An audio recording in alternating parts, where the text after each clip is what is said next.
Welcome to Tamara Tattletales. I'm Tamara, and I spill the tea on your favorite reality stars. Made at First Sight Season 13, Michaela's reaction to her explosive behavior at the couples retreat. So, why? How in the... who in their right? What? I'm speechless. Dang, she got me thinking I'm crazy. This woman just gaslighted all of us. Like, we didn't see what we saw with our own eyes? She's sitting up there boo-hooing like a wounded lamb as if Zack was the one flipping tables and cussing people out. These are some of her words. Zack left me and I said, please don't leave, please. And he still left. Like, Zack, can you please, not do that? And then he does it in such a big, explosive way.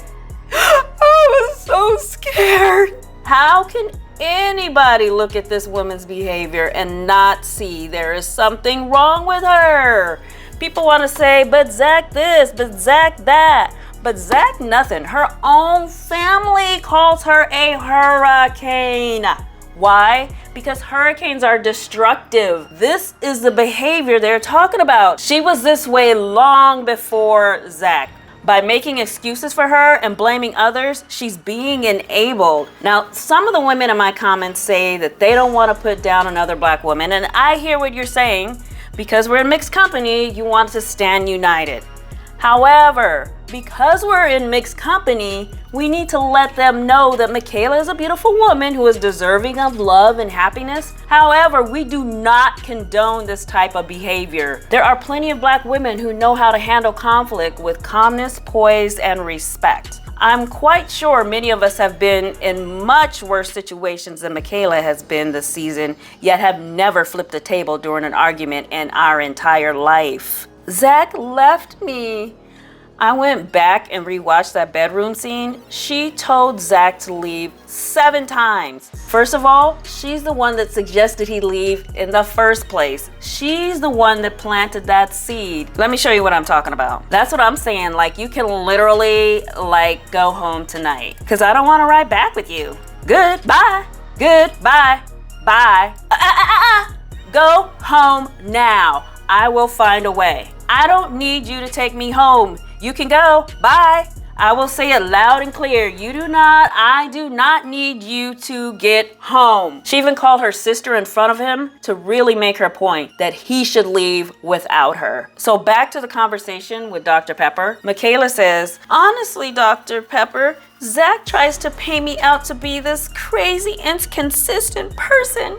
He says that I have these reactions, but he has no evidence of me reacting in a bad way to him. Zack may have no evidence, but Married at First Sight production crew sure does, and at multiple angles. In the meantime, I've been calling for the experts to show up and intervene with these couples when they are struggling. I was so happy to see Dr. Pepper there from the beginning until she opened her mouth. First of all, convincing Zack to have a triangulation conversation. You explain it to me, then I'll explain it to her, and she explains it to me, then I'll explain it to you. Yeah, I used to play that game as a kid. We called it telephone. But in this case, Zack and Michaela were sitting 2.5 feet apart from one another, so they could kind of hear every word that was being said. And Dr. Pepper was acting like she was translating Spanish or something, like really struggling to repeat what Michaela and Zack had to say. And I'm just like, shut up. They can hear each other, Dr. Pepper. And then secondly, when Michaela was given her account of what happened, Dr. Pepper did not call her out on her lies. When Michaela said that Zack accuses her of overreacting and doing these explosive things, Dr. Pepper said, do you think you don't? Michaela says, I think I can. That's where Dr. Pepper needed to chime in and say, I know you do. Dr. Pepper made this situation worse because in her own way, she validated Michaela's rewritten version of that night.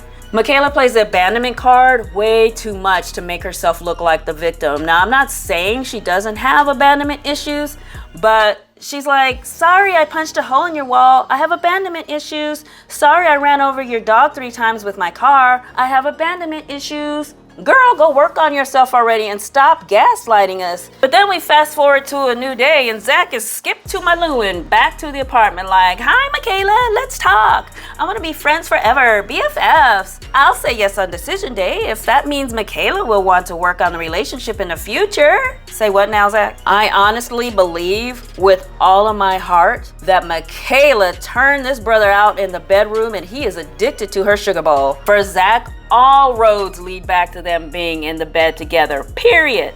He even said, what's the point of me staying in an apartment if we're not going to be in the same bed?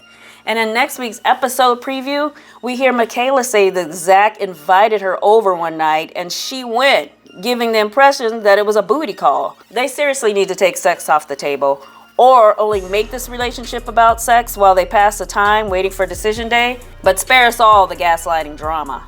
Moving on to Myrla and Gil, I thought it was nice that Gil took her back to the place where his dad was shot. Now, is it just me, or was Myrla's reaction while he was telling the story kind of odd? She kept nodding like, then like swaying back and forth like, doo-doo-doo. Maybe it was cold outside, but her facial expressions didn't seem to match the horrific story he was telling her.